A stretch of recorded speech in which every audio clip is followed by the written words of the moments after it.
I should like just post on all of these, like, spoilers, spoilers. You're gonna see a lot of them. God, I'm so pale. I don't even know how long we've been recording for. Is there a way for me to figure this out? Oh my gosh. Hi. Welcome to honestly the first thing ever created specifically for YouTube. Welcome, welcome.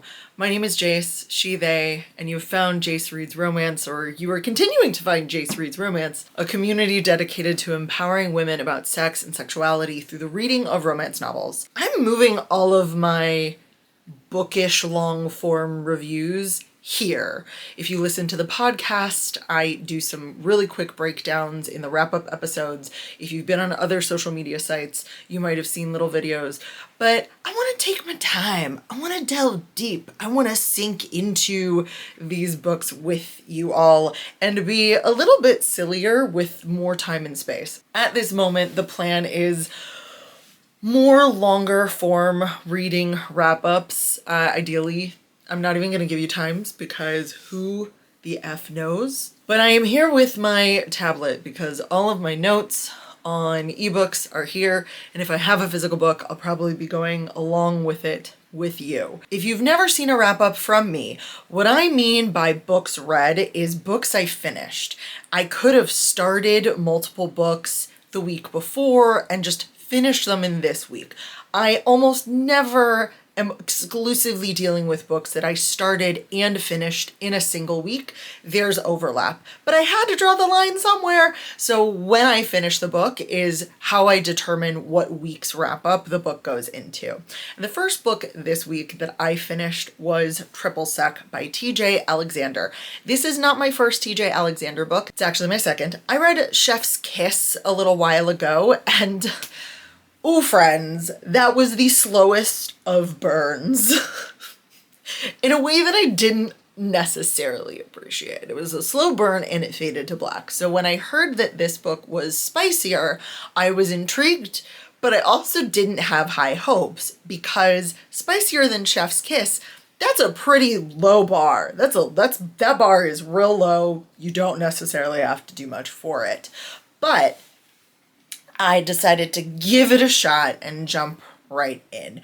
Triple Sec is actually a polyamorous love story. It is not about a singular couple. It is three people involved in this situation. Mel is the point of view character that we get in this story, and I don't know how I feel about single point of view anymore. I think I'm spoiled. I'm too spoiled with multiple points of view. But this is a singular POV story from Mel's perspective. Mel is a bartender in New York City and she has an amazing flirt with a woman named Blair. Blair is at the bar. She's voluptuous. She's beautiful. They flirt real hard. And then suddenly a human appears and Blair goes, "This is my wife, Cade." Total surprise to poor Mel. But we learn that Blair and Cade are polyamorous and Blair pursues a relationship with Mel. Blair is a lawyer, Cade is an artist. Mel has a lot of hangups from a marriage that failed, from never having experimented or really thought about polyamory as a lifestyle for her. And there are a lot of things you gotta consider when you're dealing with polyamory. A lot of communication that we maybe take for granted in a monogamous relationship that you have to make sure you go through in a polyamorous situation. And something that TJ Alexander did that I really enjoyed was when Blair and Mel started dating, they created these rules and they were in a different format. In the book, it looked like a note. And as the story progressed, their rules progressed. So you got to see things crossed out and added and jokes and things, which I think is truly how relationships go. We start off with a clear understanding of what is, and then as we progress, as we get to know each other, as we figure out what our boundaries are, those rules, those guidelines have to change and evolve. I loved it. So Cade, Blair's wife, is non-binary, and that is something we are introduced to very early in the book. Mel and Cade, not that they don't have a relationship, but Mel's just very unsure of how to act around Cade. Not sure as a metamor what her role is, how to interact with them. It's not in her wheelhouse. Blair plans a vacation for the three of them in this cabin in Canada. I think it's actually the same place, like Banff, where a hockey book that I read took place. Two weird things. I'm like, oh, where the hockey book is was also where this polyamorous relationship happened. Not the same. Blair ends up having to delay her flight out because something goes down in her law firm, and then Kate and Mel get snowed in Canada. And so Blair can't even get out there. And they spend this time together. And it turns out that Cade has a little crush on Mel, and Blair wants Cade to make a move on Mel, and they do. And then Mel and Cade have a lovely intimacy. And so the relationship between the three of them progresses from Blair and Cade are married, and Blair and Mel are dating, and now Mel and Cade are dating. But they're not all together. It's two separate relationships with Mel, two separate relationships with Blair, two separate relationships with Cade. As you might assume from just me saying that, it doesn't stay that way for long. And eventually, the three of them come together for a throuple. Now that is the romance story. There is some side plot about Mel and her aspirations as a bartender and a contest that she's part of and how she's really like reckoning with all of these things in her life. Things that I really liked about the story. I like the representation of polyamory. I like that TJ Alexander doesn't put too much time into describing whatever is happening in Cade's pants. We don't know until they're intimate. Actually, when I heard this is my wife Cade and they are non-binary, I assumed someone whose sex assigned at birth was female. And I was wrong. When Mel and Cade are on this flight, they're going to Canada, Cade is constantly misgendered. By every single person they pretty much interact with, Cade is called he. And we watch Mel get absolutely indignant for them. And poor human, like, explode over a poor human who was told by their boss that they have to use ma'am or sir. But you know, that's a whole other situation of whether or not we should be using those things. And I think that was another one of those moments between Mel and Cade on that trip that solidified their relationship and their attraction toward one another, is Mel's defense, not defense like a white knight or anything, but her reaction and her passion for Cade to be correctly gendered. But until that moment, I had my own assumptions about Cade is a non-binary human, also because Blair calls Cade her wife. And even though I learned that I was wrong, TJ Alexander doesn't talk about what's happening in the pants, what's happening in the genitals. And I appreciated that. Am I a curious human? Yes, of course. I'm absolutely a curious human. However, that's not the important part. And while this book was definitely spicier than Chef's Kiss, each kind of grouping with Mel got one scene and then a bunch of fade to black or conversation around their intimacy. And that always throws me when you have an intimate scene, but then a fade to black. Or, oh, wow, that was so great. Or you just gave me 6 orgasms. Why are we missing that? Why are you fading to black here versus there? And this is obviously TJ Alexander's preference. That can be your preference. But my secret hope is that because these books seem to be getting more explicit, and certainly this was not as slow burny as Chef's Kiss, that future books by TJ Alexander will also be more explicit. The scenes that we got were good. They were fun scenes. I'm gonna go through my little notes. One of the reasons why I want my notes here is because I don't know if y'all, like, when you read, do you write sassy notes to yourself? Because I do. I write my commentary on these books in my notes. Okay, this is only funny for people who are on the East Coast, but this line is, sure enough, it was a high-rise condo, the kind with floor-to-ceiling windows and views all the way to the Delaware fucking water gap. That is only funny if you're on the East Coast. I laughed. I forgot to say that everyone calls Blair BB because I wrote her name down as Blair, and then everything else is BB. So, sorry, her name is Blair, but most of the time she's called BB. Oh my gosh. I don't even know where this was in the book, but it says, some of us never got over where the red fern grows, all right? I'm like, y'all, did anyone else read Where the Red Fern Grows as a kid? Because that book destroyed me. That is one of the first books that I remember being inconsolable with tears about. No, I never got over that at all. Here's where the fade to black really annoyed me. Something like this. A few hours and orgasms later, Mel was wide awake and unable to sleep, which wasn't unusual. So we basically skipped from their first time, which was explicit between Mel and BB, to just this.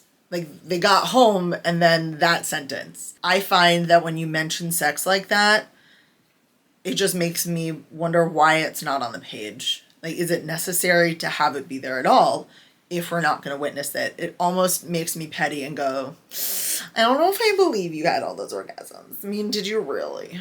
Yeah, I'm weird like that. Oh, and then became preoccupied with showing BB exactly how much mouth she had. Done. Why? Why is there fade to black? Oh, my notes when we had the first misgendering of Cade. Wait, what? Poor fucking bartender who just, like, did not know what was happening. Oh, Rita seemed completely off track now. Mouth opening and closing. I thought only women were non-binary, which is just everything in that sentence is wrong. Everything in that sentence is wrong. And also, like, wow, Jesus fucking Christ, humans. Don't assume the worst. Fairest is a book that I don't have with me. I rented it from the library. It is a novella in the Lunar Chronicles series by Marissa Meyer. That series came recommended to me through a few different people. I read most of them early in 2024 and then completely forgot about them. Also, they are YA, so in terms of knowing what I'm getting into, I'm not always enthused by a lack of spice or real romance. Also, they're long. The actual books, like this is another one from the library. It's Winter. It's the next one in the series. There's some heft to them. So Fairest was a little novella. This isn't publication order that I'm reading them in. It is the suggestion from Marissa Meyer's website. So Cinder is the first one, then Scarlet, and then I read Cress, Fairest, and next I'm gonna read Winter. Fairest is Levana's story. God, is that even how you pronounce her name? The Evil Queen. It's her villain origin story, which is fine. Except the thing about a good origin story, a good villain origin story, is that you have pathos for the villain. That's why we read them. That's why we get them. But this story had none of that. This story was a terrible, selfish girl making awful decisions. I felt no pathos for her. I felt nothing but contempt for her. And I honestly, besides the reveal on what she looks like, don't feel like it added anything to my feelings about what she's doing in the future in the main part of the series. It's a spoiled child who manipulates a man into falling in love with her. And I say child, she's 16. Like, it's so wrong. It's so wrong for her to do this to an adult man when she is 16. It's awful. It's real bad. So we see her manipulate this man and essentially force him to marry her. We see her progress through the machinations of politics on Lunar in general and eventually become queen. I enjoyed the first 3 books. Those were good. I have this book. I have to read it. It's from the library. I have to read it. It almost made me mad because I don't necessarily feel like anything was added to those first 3 books. Now, what I really hope, and I reach over here because this is where I put Winter, is that when I read Winter, I will understand why I read Fairest. But as of this moment, I could have lived without that novella. So this is going to be a little bit short and I'm going to do my best not to have any spoilers, or not like bad spoilers. The next book is Can't Help Faking in Love with You by Swati Hedge. This is her second book, but I have not read the first. I started the first one and it felt like a ripoff of Emma, and so I just pressed pause. We're gonna soft DNF, press pause there because it felt very much like Emma, but wasn't called Emma, and that made me mad at the time. This was an arc for me, so I got to read this book ahead of its release date, which is in February of 2025, depending on when you're watching this. It might be now, it might be still to come, it might already have happened. But this is exactly what it sounds like. It is a fake dating story. Looking at my notes. Harsha and Veer are our two love interests. Harsha is a photographer. She comes from this very well-off family. Her parents aren't in business. Her uncle is a huge Bollywood filmmaker. And she is trying to live life on her own terms without her parents' money, in a different city from her parents, making a living as a photographer. Veer studied acting and wanted to be an actor, but when his dad left his family, came home to support his mom and younger brother. Now, his younger brother has been accepted to a very prestigious business school and was told he got a scholarship, but then the scholarship got rescinded or it was awarded incorrectly or whatever. So suddenly Veer needs money fast. Harsha had been seeing a gentleman who on paper was someone her parents would approve of, and he broke up with her. He breaks up with her at the beginning of the story to get married to a woman his mother decided on. Her cousin, who she's always felt a little bit competitive with, sees her at a bar kind of drowning her sorrows where Veer and his friends happen to be. Veer and Harsha are just chatting at the bar. Nothing crazy, nothing flirtatious. But her cousin comes up and goes, "Oh my God, this must be your boyfriend." And so Harsha goes, "Yep, sure is." And the fake dating scheme is birthed. Harsha offers to pay Veer while she doesn't live off of her parents' money, and she's very frugal with what she has and very conscious of spending only the money that she makes. She has access to a trust, and she says to herself, you know what, to show up my parents, to prove to everyone that I'm fine, to wear what I need to wear at this big event. Her aunt and uncle have an anniversary party, and then of course her cousin's wedding. She says, I'm going to dip into that trust to pay Veer and to, buy us clothes and get us there and do all the things that need to happen for these events, for a fake dating scheme. Harsha is like on it. They drop a contract. She's explicit on PDA, what she's comfortable with, what she's not comfortable with. She decides that they need to get to know each other and hands him a survey. And they have to go on these practice dates. It's established in that first meeting of, hey, we're going to do this. We're going to fake date. As one expects from a fake dating situation, real feelings emerge. Like, this is the annoying part of arcs, is I don't know what's going to be edited in the final one. And so there are some great chef's kiss quotes. Chef's kiss quotes. Oh, that I have in my copy. And I can't share them with you. Oh my God, so many forums. Shh, I didn't say that. Veer and Harsha very quickly slide into actual feelings for each other. They are very kind and caring people. The reason Harsha knows Veer is Veer is a barista at her favorite coffee shop, and she goes there every day. They have this weird little flirt game. She's got a very complicated drink order, and every day he pretends that he got it wrong when he hands her her drink. So there's already a flirt. There's already an attraction. And once both of them get over the awkwardness and kind of indignancy on Veer's part of this situation of I'm paying you to date me or I need to pay you to date me, that attraction that they had from the beginning really starts to blossom with all the time that they get to spend together. Veer asks for her to text him when she gets home after a thing that they go to. That's so sweet and adorable. And that's the thing about this book is that it is light, it's adorable, it's very light spice. Something that I did notice, it's a very short book. What is it? I don't even, my copy doesn't even have pages because it's just an e-copy. But some of the pacing felt very cinematic to me. Now, the thing about a book that's so exciting is you get to be in someone's head for pages upon pages in a moment that in real life might just be a flash in the pan, a split second. You get to hear pages of inner monologue going through their feelings and their discoveries and all of the beautiful things that make being inside of a character's head really fun.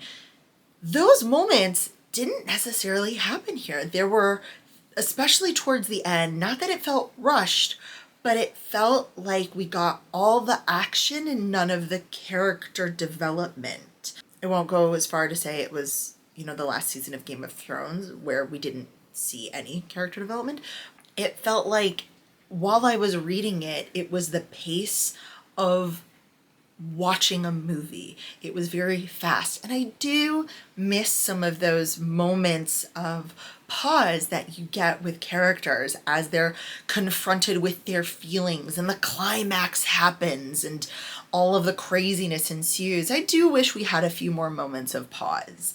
I cannot compare this book to her first book. I have not read it. If you have read, match me if you can. Let me know if it continues to be very Emma-like, because that will settle my expectations. I wasn't expecting Emma, and I didn't necessarily want Emma. But if I know it's going to be like Emma going forward, I can be okay with that. I am continuing with Adalyn Grace's series. I don't actually know what this whole series is called. How weird is that? It's called the Belladonna series. I listened to Foxglove, and I do want to clarify the listening. If you are new to me and reviews and my feelings on audiobooks, I love audiobooks. As a concept, I love that we get performances of these books. When we're kids, we get read aloud to, and that's how we take in the stories. There are thousands of years of oral tradition, and we have actors who are so talented in what they do. They have trained, they have skill. However, I struggle sometimes with audiobooks. Two main reasons. One, I don't always feel like I absorb the information as successfully as I do when reading. I don't remember things as well. I don't get the same vibes. And those little details that I can highlight and interact with and see when I'm reading a book, I don't remember as well when it comes to audiobooks. So my close reading isn't as close when it's an audiobook. And two, I'm really judgmental about voices. I have a harder time distinguishing characters done by the same actor if they have a very distinct voice or narration style. I'll have a moment when I go, oh my gosh, that's so the other person that you did. Or I might not like your voice, or I might not agree with it. Dual style is hard, because what if I don't feel like the voices that the two separate actors are doing match up? It throws me out of the story, and I'm comparing and I'm judgy, and that's on me. What I'm finding as I really work to build up my tolerance and experience audiobooks, there's work and there's effort and there's so much skill that goes into them. I'm finding that I either like a single narrator, even if I don't love the way that your voice sounds for someone else, it's at least consistent. And narrators are really good at making distinct voices when it's a singular narrator. Or duet style, which is becoming more popular in audiobooks, where you have two narrators. If it's an MF romance, one narrator is doing all male voices, the other narrator is doing all female voices. So again, you have that consistency between what's going on. The Belladonna series is a singular narrator. Kristen Atherton is the narrator, and I found that this story for me works well on audiobook. It is a Victorian mystery series. It's the second book in the trilogy. So there are 3 books out so far. Besides the whole death aspect to it, the world is the world. It's England. It's a time when corsets existed. You're in society. There aren't a ton of new words or different languages that you have to put into your ear and figure out. It was slowish paced. It's a mystery story. You have a murder, and then you have to figure it out. Kind of Murder, She Wrote-ish. So that worked really well as an audiobook for me. This story took a turn, and an unexpected one for me. If you haven't read Belladonna, this might be a bit of a ruin for you. But we have another murder in Signifaro's sphere, and a family member of hers is wrongfully accused of this murder, and she spends this story trying or fighting to get him acquitted of this murder. A new character shows up, Fate, who is Death's brother, and he has his own agenda and his own history with death, and as we come to understand Cigna and this world. Blair, the cousin, is the other point of view character that we start to get in this tale. I was surprised by it, but also by the end I felt ready for that twist. I didn't realize the story was going to go there when it started, but I felt ready for the twist when it happened. The third book seems to be from not Cigna's main point of view, which I'm not mad about, honestly. The end of this book, Blair is a badass, and that is what I took away from this book. The third book, Wisteria, is out. I do plan on listening to it as an audiobook and consuming it that way. These stories are new adult-ish, and I'd still give them a 1 spice rating because nothing really happens on page. In the first book, I literally had to pause and think to myself, did anything actually happen between the two of them? I'm not sure. So that one really threw me. Maybe I should have read that part. But in this book, the story was at the forefront. It's the kind of story that I was able to really absorb in that audiobook format. So I'm gonna keep going with it. Why did I sleep on this book? It's Lore of the Wilds by Analeigh Sbrana. I've seen it. I knew I would like it, but I think I was told it was YA. And it isn't. If anything, I thought, oh, this is new NA, new adult, 18, 19, the age of, 18, 17, 18 to 22, 23. I call it the college ages books. So the story of becoming an adult. I was like, this was a 5-star read for me. I am so mad though that I'm very grateful that I didn't read it until recently, because the next book, when does the next book come out? Oh yeah, doesn't come out until July. I have to wait until July for the next book. That's not fair. That's not fair at all.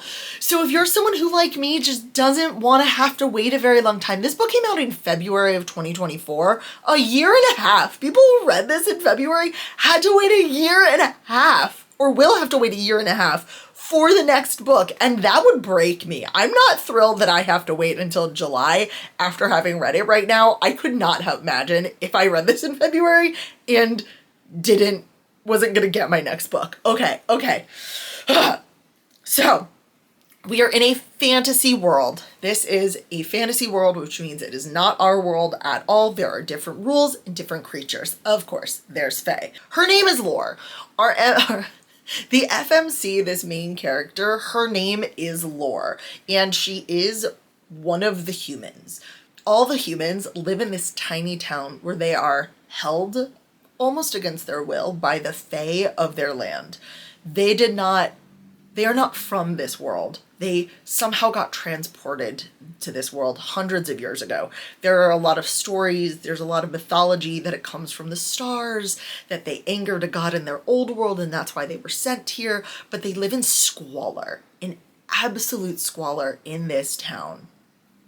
Lore is a healer, she makes herbs, she has no living parents, and she helps run the apothecary and the orphanage with an older couple who took her in when she herself became an orphan.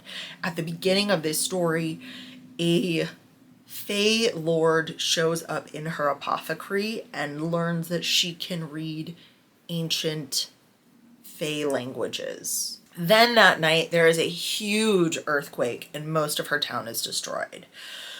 Fae soldiers come the next day and say they need the woman that she works with. And Lore basically says, I volunteer as tribute, take me instead. I can read, I make the books too. You don't need the older woman who takes care of all the humans, you need me. So she goes with them to the castle of the High Fae Lord, Lord Cyril. And she's told that there's a library in this castle which is enchanted so that no Fae can enter. And they want her to go in and basically clean it up.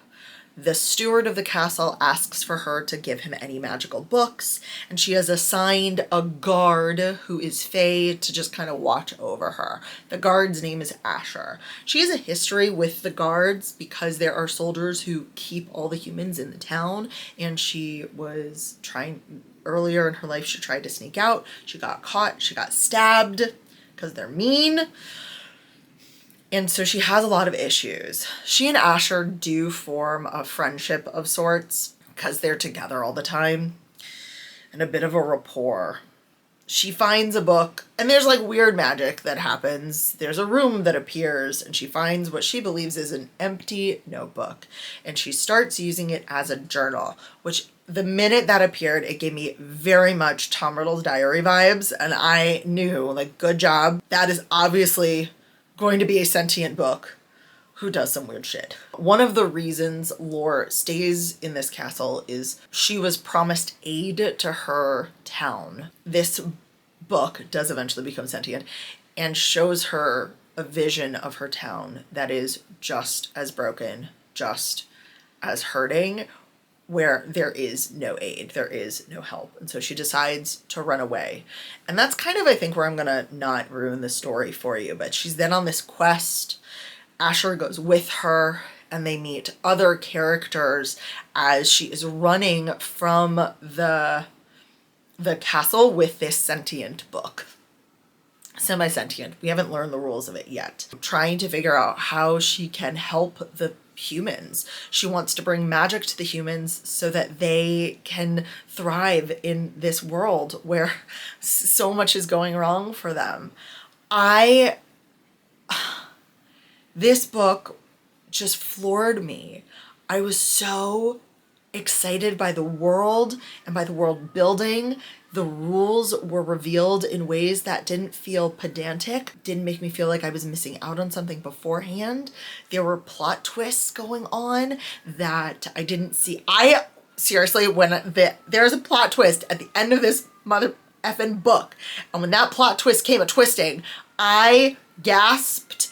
I was shocked. I'm pretty easy to shock, I will say. I'm not always the most, like, I'm looking for the plot twist kind of person. I don't know if you can hear that siren out there. But this one did shook me. It shook me hard. I am mad that I have to wait until July for this second book. Let's go through some of my quotes. I don't have too many, moments of rage about weird nicknames. Like in Foxglove, Death's nickname for Cygna is Little Sparrow. Asher's nickname is Little Mouse, which is weird. It's so weird, but it didn't anger me, I think, the way that some people get angered by nicknames of this nature. Gray is her best friend back home. There's a lot of queer around this. Here's a little tidbit, friends. You know it's a death sentence for one of our kind, the Fae, to lay or lie with one of them humans. I'm saving that one for later. If you look at this cover, it gives off such love triangle vibes, which I think is another reason why I was not on board with it. I am not in my love triangle era. I am not in my love triangle era at all. Some forearms. Okay, so that was me going through all of my notes and things and stuff. So Laura reads, like, that's the whole point of this. Laura thought of all the books she'd read again and again. Some of them she could almost recite word for word. Rereading a favorite book was like coming home after a long time away. I love it. She has some stupid moments of just like, girl, don't you have better self-preservation than that? But honestly, it's not the worst that I've seen, and she doesn't make such terrible decisions, so I'm okay with it. I don't know if I'm doing this book justice, because I don't want you to go in with higher expectations or me misrepresenting. But when I say that this was a fantasy book that just straight up knocked me off my feet, it did. There was also some unexpected spice in this book. Literally texted someone, I was like, oh, I thought this was YA, but there seems to be a little cunnilingus happening, and that moves it firmly out of YA. So I'm also curious to see what's going to happen in the next book, because that was just a little tidbit, little moose-boosh for I think of what's to come. Yeah, wrong holiday. I read Puck Shy by Kayla Grosse, which is the sequel novella to Trick Shot. If you know of Trickshot, Kayla Grosse wrote an MMF novel where there's a plus-size woman, a plus-size man, and it is so steamy. It is one of the steamiest reads that I've read all year, and y'all should read it. You should just read it. It's great. This book is the brother and sister. It's not a brother and sister. Oh my gosh. It is the FMC from Trickshot's sister and one of the MMCs from Trickshot's brother. And they get together. And there's your Schmecks Club. And that's where they meet. It's so great. If you thought because this is listed as an MF novel, you were only going to get MF spice, you would be wrong, because it really starts with some FFF, and then some M thrown in there action at the Schmeckshi Club, and then there's some MFM action throughout this story. It is spectacular. We also have a plus-sized FMC. I did not highlight her actual name at all. I only highlighted her nickname, which is Cherry. Stevie is the FMC, Lucas is the MMC, and they meet at a Schmecks Club. Lucas is there to blow off some steam. Stevie is there because she performs there with her friend. They perform there together as a duo and as more than a duo. And they all wear masks at the Schmecks Club. So even though Stevie totally knows who Lucas is because he's a famous hockey player and she's obsessed with hockey and kind of also him, he has no idea who she is. Because his sister hasn't been dating, his brother hasn't been dating her sister for very long and they haven't met. So the next day, literally the next day, when they all meet, they like run away and have sex in the bathroom. They meet at the bar and he's like, oh my gosh, Cherry, pulls her to the bathroom to bone her. Oh my god, it's so funny. And of course all the characters from Trickshot are standing there going, what just happened? So funny. Stevie is in social media and PR. That's her background. She hates her job. Lucas hires her and she says, we have to stay platonic. And he says, sure. And it's longer than I expected. I felt like this was longer than Trickshot because it had a longer plot. She works for him. He keeps her profesh until they don't.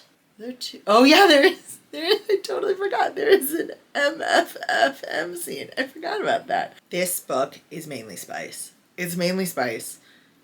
And I can't even deny that.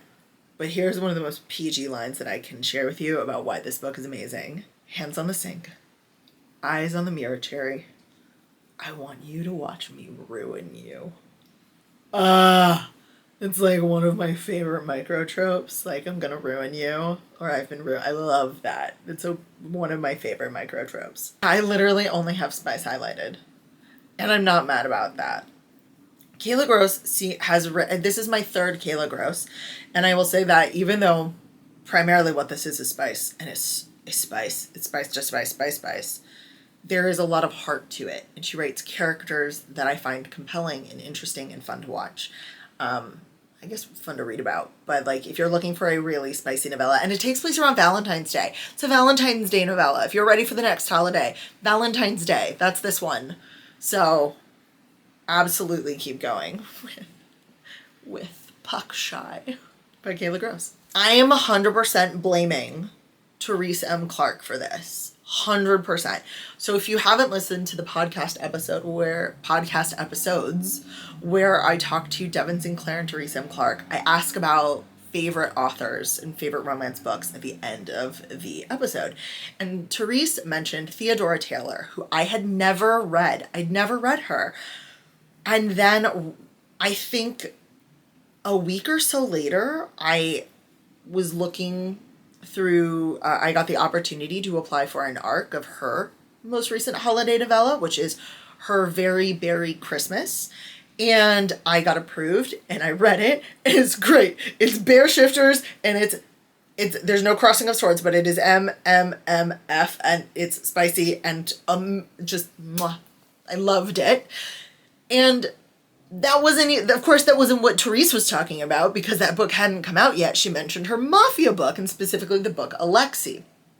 And so I bought it. I bought the ebook of Alexei. It is a Mafia secret baby romance. if you know me, sounds like nothing I'd want to read. But this was fabulous. This was really fabulous. Alexei and Eva are the main characters in this. And Alexei and Eva meet while they're both in grad school in Texas. Alexei has run away from his family, his mob family. He wants to get a business degree and turn his mob family's business onto the straight and narrow and make it legitimate. And Eva wants to be a social worker. And then in the middle of the day, Alexei comes home and Eva is gone. She has a note where she says, sorry, boo, but you are not what my family wants, and I'm going to leave you because I want a man who can provide for me in a way you can't, which is a sore spot because he's cut off from his family and she's cut off from her family at this time, and he thought they were happy and his heart hardens. Yeah, and then 8 years later they meet. They see each other again at a wedding, and the chemistry. They don't even say anything. They basically just collide. They collide in a ball of sexual tension and angst. And she's been hiding things from him, and he's been hurting from her. And he then, after seeing her, and she runs away. They have like one massive kiss. They don't even say words to each other. And then she runs. And he goes, I'm going to enact my revenge, and buys her dad's company. And says, if you don't want me to mess with everyone in your life who works for this company that you also work for, you have to spend 2 weeks fucking me, essentially. It was so great. There's none of that weird machismo BS regarding the mafia-ness of him. There's some deep, deep pining on both of the parts. I honestly completely understand why Eva did what she did and ran away back in the day. And I also understand why Alexei's mad. I'd be mad too. Also, Eva hates doing laundry, which I feel like deep into my soul. And so her like love language is doing her laundry for her. My real question is, why did her dad sell the company in the first place? Then there wouldn't be a story. So good. She said, like sex with him was a hedonistic form of the dessert they had just skipped. I was so surprised by how much I liked this. I don't know, y'all. Am I entering my secret baby era? You can also blame Therese M. Clark for this book. Therese posted a resource for holiday stories that were written by authors of color, and I went, yes, please, and clicked on the link and went, what looks good to me? And I clicked Blissfully Snowbound, which unfortunately is book number 3, and I missed book number 1 and 2. Now, you can read book number 3. That's my knee. Oh, no, that's my iPad. Now, you can read book number 3 first. I kind of understood that I was missing some of these couples that were established in this book's stories, and that is true, they are one. But I didn't feel too lost. This story is about Champion and Merrick. Champion is the best friend of a bride-to-be. Merrick is the best friend of the groom, and he has just been cheated on and dumped by a girl, and shows up at the meet and greet party for the bridal parties and is an absolute dick to Champion, mostly because she's hot and he's attracted to her and he doesn't want to be. Boo. Thanksgiving Eve, and then on Thanksgiving, they kind of have it out, and he kisses her, and then they don't see each other until the wedding, where there's a lot of tension, and then they bone, and then they get snowed in. So Champion is trying to get back to her family. They live in Maine. They all live in Maine.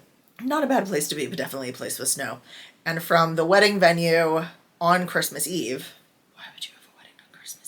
was like, well, I'm going to leave from the wedding to go into town the several hours, so I can be with my family on Christmas Day.